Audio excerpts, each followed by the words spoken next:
YouTube നിങ്ങൾക്കെല്ലാവർക്കും അറിയാം, യൂട്യൂബർമാരെയും അറിയാം. പക്ഷേ ഈയിടെയായിട്ട് യൂട്യൂബിൽ ഒരു പുതിയ തരം താരങ്ങൾ വന്നിട്ടുണ്ട്. സ്വന്തം മുഖം പോലും കാണിക്കാതെ ലക്ഷക്കണക്കിന് ആരാധകരെ ഉണ്ടാക്കുന്നവർ. അതാരാണെന്നറിയണ്ടേ? നമുക്ക് നോക്കാം. ദാ ഈ സ്ക്രീനിലേക്കൊന്ന് നോക്കുകേ. ഇതാരാണെന്ന് നിങ്ങൾക്ക് തോന്നുന്നു? ഒറ്റ നോട്ടത്തിൽ കണ്ടാൽ ഒരു ആനിമേഷൻ സിനിമയിലെ കഥാപാത്രത്തെ പോലെയില്ലേ? ചിലപ്പോൾ നിങ്ങൾ വിചാരിക്കും ഏതെങ്കിലും പുതിയ ആനിമേഷൻ സിനിമയിലെ ക്യാരക്ടറായിരിക്കുമെന്ന്, അല്ലെങ്കിൽ ചിലപ്പോൾ ഒരു പുതിയ വീഡിയോ ഗെയിമിൽ നിന്ന് ഇറങ്ങി വന്നതാണെന്നും തോന്നാം. അങ്ങനെയൊക്കെ ചിന്തിക്കുന്നത് വളരെ സ്വാഭാവികമാണ്. പക്ഷേ സത്യം പറഞ്ഞാൽ ഉത്തരം അതിനേക്കാളൊക്കെ ഒരുപാട് ഇൻട്രസ്റ്റിംഗ് ആണ്. ഇത് ഇന്റർനെറ്റ് ലോകത്തെ തന്നെ മാറ്റിമറിക്കുന്ന ഒരു പുതിയ പ്രതിഭാസമാണ്.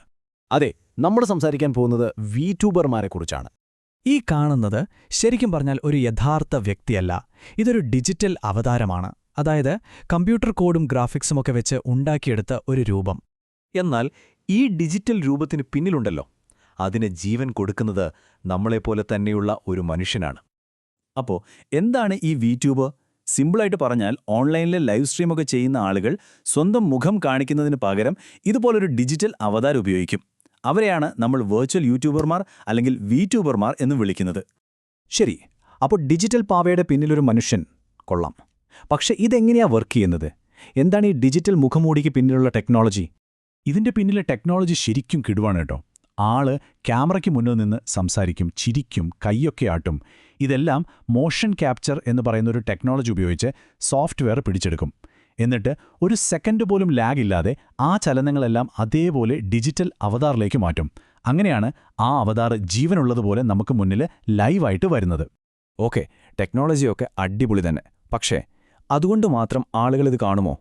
എന്തുകൊണ്ടാണ് ലക്ഷക്കണക്കിന് ആളുകൾ യഥാർത്ഥ മനുഷ്യർക്ക് പകരം ഈ ഡിജിറ്റൽ കഥാപാത്രങ്ങളെ ഇത്രയധികം ഇഷ്ടപ്പെടുന്നത്? അതിന് പല കാരണങ്ങളുണ്ട്. ഒന്നാമത്തെ കാര്യം ക്രിയേറ്റീവ് ഫ്രീഡം തന്നെ. അവർക്ക് വേണമെങ്കിൽ സംസാരിക്കുന്ന ഒരു പൂച്ചയാകാം, അല്ലെങ്കിൽ ബഹിരാകാശത്ത് നിന്ന് വന്ന ഒരാളാകാം. അവിടെ ഭാവനയ്ക്കൊരു അതിരുമില്ല. പിന്നെ രണ്ടാമത്തേത് സ്വകാര്യത. സ്വന്തം മുഖം ലോകത്തെ കാണിക്കാതെ തന്നെ ഒരു സൂപ്പർ സ്റ്റാറാകാൻ പറ്റില്ലേ?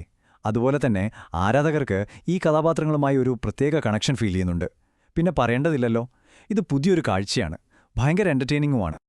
അപ്പോൾ സാധാരണ ഒരു യൂട്യൂബറും ഒരു വീട്യൂബറും തമ്മിലുള്ള വ്യത്യാസം എന്താണെന്ന് വെച്ചാൽ, സാധാരണ യൂട്യൂബർമാർ അവരുടെ യഥാർത്ഥ രൂപത്തിലും ജീവിതത്തിലും ഒതുങ്ങി നിൽക്കുമ്പോൾ ഒരു വീട്യൂബറിന് ഭാവനയുടെ ഒരു പുതിയ ലോകം തന്നെ ഉണ്ടാക്കിയെടുക്കാൻ പറ്റും. ഇതവർക്ക് കംപ്ലീറ്റ് പ്രൈവസിയും കൊടുക്കും, അതോടൊപ്പം ലിമിറ്റില്ലാത്ത ക്രിയേറ്റീവ് ഫ്രീഡവും. അപ്പോൾ ഇതെല്ലാം കാണുമ്പോൾ നമ്മൾ ഒരു കാര്യം ചിന്തിക്കണം. ഇതാണോ നമ്മുടെയൊക്കെ ഡിജിറ്റൽ ഭാവി? സത്യം പറഞ്ഞാൽ നമ്മൾ ജീവിക്കുന്ന ഈ ലോകവും നമ്മുടെ ഓൺലൈൻ ലോകവും തമ്മിലുള്ള ആ അതിർവരമ്പുണ്ടല്ലോ, അത് പതുക്കെ മാഞ്ഞു പോവാണ്. നമ്മുടെ ഓൺലൈൻ ഐഡന്റിറ്റി നമ്മുടെ യഥാർത്ഥ ഐഡന്റിറ്റി പോലെ തന്നെ പ്രധാനപ്പെട്ടതായി മാറിക്കൊണ്ടിരിക്കുകയാണ്. ചുരുക്കി പറഞ്ഞാൽ വീട്യൂബർമാർ ഓൺലൈനിൽ നമ്മളെ തന്നെ എങ്ങനെ പ്രസന്റ് ചെയ്യാമെന്നതിന് ഒരു പുതിയ വഴി കാണിച്ചു തരികയാണ്. ഇത് വെറുമൊരു എൻ്റർടൈൻമെൻറ്റ് മാത്രമല്ല, നമ്മുടെ ഐഡന്റിറ്റിയുടെ തന്നെ ഒരു പുതിയ വേർഷനാണ്. അപ്പോൾ പോകുന്നതിന് മുൻപ് ഒരു ചോദ്യം ഞാൻ നിങ്ങളുടെ മുന്നിലേക്ക് വെക്കുകയാണ്. ഇതുപോലുള്ള ഡിജിറ്റൽ അവതാരങ്ങളൊക്കെ നമ്മുടെ ജീവിതത്തിൽ സാധാരണമാകുമ്പോൾ ഈ ഓൺലൈൻ ലോകത്ത് യഥാർത്ഥം അല്ലെങ്കിൽ റിയൽ എന്ന വാക്കിന് എന്തായിരിക്കും അർത്ഥം? ഒന്ന് ആലോചിച്ചു നോക്കൂ. നമുക്ക് അടുത്ത തവണ കാണാം.